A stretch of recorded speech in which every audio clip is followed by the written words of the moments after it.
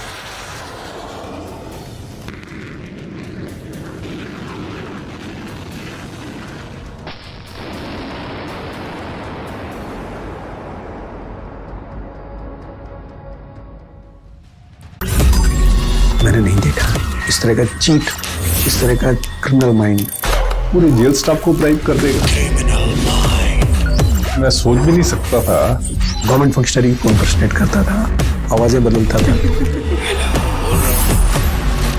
Target भी बहुत powerful, धनवान लोगों को करता है। ये एक ही चीज से रुक सकता है, अगर आप इसकी जीभ काटें। न्यूज चैनलों के इतिहास में पहली बार न्यूज 18 इंडिया की web series FIR number 208 streaming 3rd February 9 PM